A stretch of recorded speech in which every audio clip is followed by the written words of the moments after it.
धनुषा जिले के एक गांव में एक भूमिहीन किसान रहता था। वह बहुत गरीब था। कभी कभी उसे भूखे ही सो जाना पड़ता था। इतना होने पर भी उसकी पत्नी उसे हमेशा डांडस बंधाती, कभी तो अच्छे दिन लौटेंगे, अभी तो हमारे शरीर में शक्ति है। पत्नी की इन बातों से किसान का हौसला बना रहता। उनके पास एक गाय थी। गरीबी के कारण वे गाय को अच्छी खुराक भी नहीं दे पाते थे, जिससे गाय अधिक दूध नहीं देती थी। जो भी दूध मिलता उसे कभी बेचते तो कभी पीकर अपनी भूख मिटाते। एक बार गाय ने बछिया को जन्म दिया। किसान की पत्नी ने सोचा, दूधारू गाय को खरीदने वाले लोग मिल जाते हैं, क्यों ना इसे बेचकर इससे मिले रुपयों से कोई धंधा शुरू किया जाए। उसने अपने मन की बात पति को बताई। किसान गाय बेचने को राजी हो गया। सुबह सुबह एक पोटली में थोड़ा चिड़वा बांधकर वह निकल पड़ा।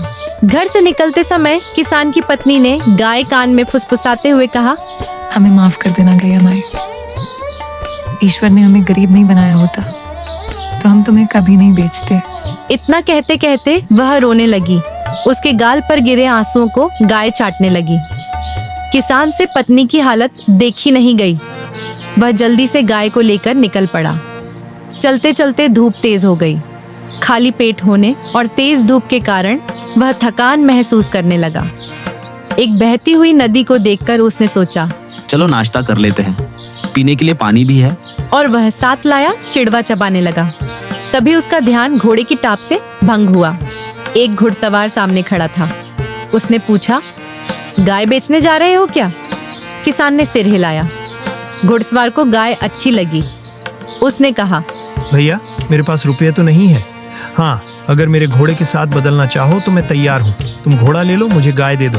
यदि आज गाय नहीं बिक पाई तो मैं घर नहीं लौट सकूंगा, और घर न लौट पाने पर पत्नी चिंता करेगी।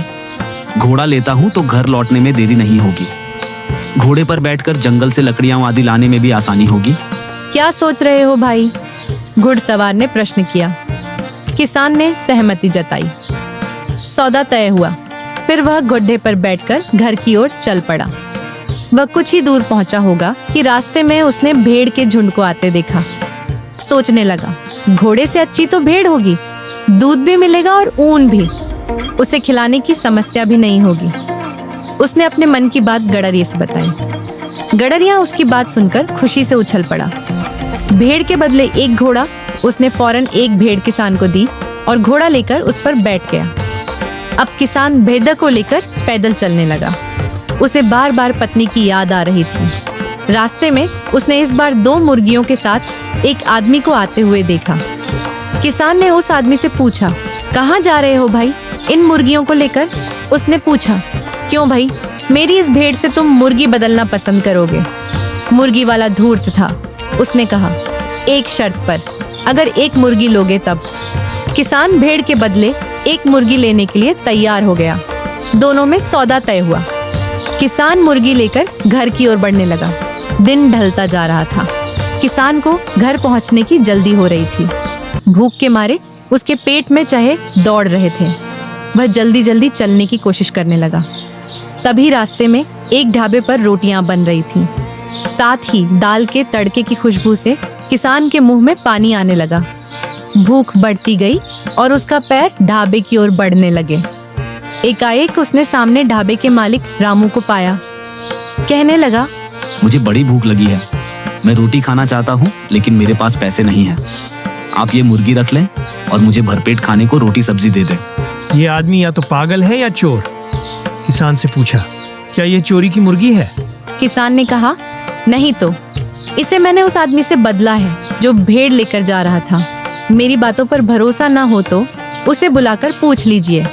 ढाबे के मालिक को विश्वास हो गया कि मुर्गी चोरी की नहीं है।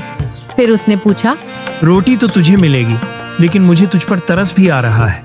आज तेरी खैर नहीं है। तेरी पत्नी तेरी बातों को सुनकर तुझे घर में घुसने नहीं देगी। आप मेरी पत्नी को नहीं जानते।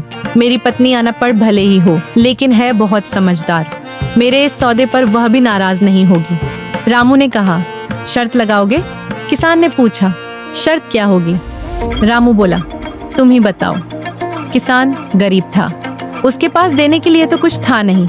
उसने कहा, अगर मैं शर्त हार गया तो तुरंत ही खाली हाथ वापस लौट आऊंगा। जिंदगी भर आपकी नौकरी करूंगा, लेकिन अगर आप शर्त हार गए तो? उसकी बात सुनकर रामू बोला, अगर मैं शर्त हार गया तो तुम्हें गाय, भेड़ और मुर्गी की पूरी कीमत दूंगा। घोड़ा किसान भूख के मारे बेचैन हो रहा था। उसने कहा, मुझे शर्त मंजूर है सेठ जी, लो इस मुर्गी को पकड़ो और मुझे खाने के लिए रोटी दाल दो। किसान जब रोटी खाने लगा तो रामू ने कहा, भाई मैं भी तेरे साथ चलूंगा, क्योंकि मुझे तेरी पत्नी के धैर्य की परीक्षा भी लेनी है। किसान ढाबे के मालिक को लेकर चलने को तैयार हो गया। दोनों के घर पहुंचते पहुंचते अंधेरा हो चुका था।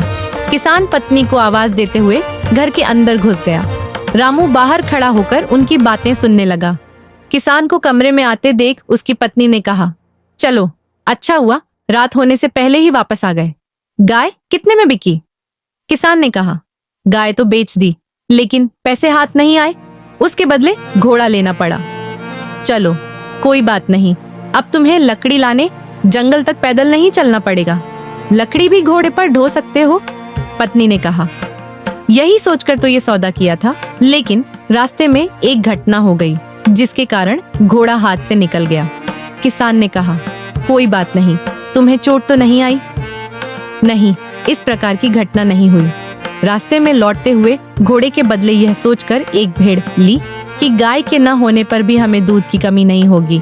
किसान ने कहा, हाँ यह तो तुमने अच्छा सोचा, चलो अब दूध की परेशानी तो नहीं रहेगी। पत्नी ने कहा, लेकिन भाग्य को यह भी मंजूर नहीं था। रास्ते में मैंने उसके बदले यह सोचकर एक मुर्गी ले ली कि उससे रोज अंडे मिलेंगे, अंडे से चूजे निकलेंगे, इन्हें बेचकर हम धन भी कमा सकेंगे और कभी कभी अंडे भी खाने को मिलेंगे। किसान ने कहा, यह भी बहुत सोचा, मुझे भी बहुत दिनों से मुर्गी पालने की इच्छा हो रही थी। कहाँ है मुर्गी? पत्नी ने पूछा। लेकिन भाग्यवान, मुर्गी भी हाथ से निकल गई। किसान ने कहा, कैसे? हंसते हुए पत्नी ने पूछा। हुआ यह कि सुबह से मैं भूखा था। रास्ते में एक भोजनालय मिला। रोटियों की खुशबू से मेरे पेट में चूहे दौड़ने लगे। मैं अपने को रोक नहीं सका। मुर्गी के बदले मैंने ढाबे में भरपेट रोटियां खाईं। मेरे लिए यह कितनी खुशी की बात है कि तुमने कई दिन बाद भरपेट रोटियां खाईं। तुम स्वस्थ और कुशल रहोगे तो हम लोग कमाते रहेंगे और कभी मुर्गी भी खरीद कर पाल लेंगे। कहते हुए किसान की पत्नी बाल्टी लेकर उठी और बोलने लगी, चलो मुंह हाथ धो लो। किसान उठा। उसने रामू को अंदर आने के लिए कहा। रामू किसान की पत्नी की समझदारी और सहनशील स्वभाव की प्रशंसा करते हुए उसे शर्त जीतने पर बधाई देने लगा। फिर बोला, बहन जी एक बात बताओ, आपके पति ने इतनी बड़ी बेवकूफ़ी की फिर भी आपको गुस्सा नहीं आया? आपकी सहनशीलता की तारीफ करनी ही पड़ेगी। किसान की पत्नी ने कहा, भाई ईश्वर ने हमें गरीब और संतानहीन बनाया। हमारे बीच जो प्रेम है उसे हम अपनी अमूल्य संपत्ति समझते हैं और इसके लिए ईश्वर को धन्यवाद देते हैं। अब हम क्रोध दिखाकर ईश्वर के इस अमूल्य उपहार को गंवाना नहीं चाहते हैं, न ही इनके जीवन को नर्क बनने दूंगी। मेरे लिए तो इनका सुख ही सब कुछ है, इसलिए मैं क्रोध नहीं करती। किसान की पत्नी की बातों से ढाबे का मालिक अत्यंत प्रभावित हुआ। वह शर्त हार चुका था। वह उन्हें अपने ढाबे में ले गया और पेट भर भोजन खाने को दिया।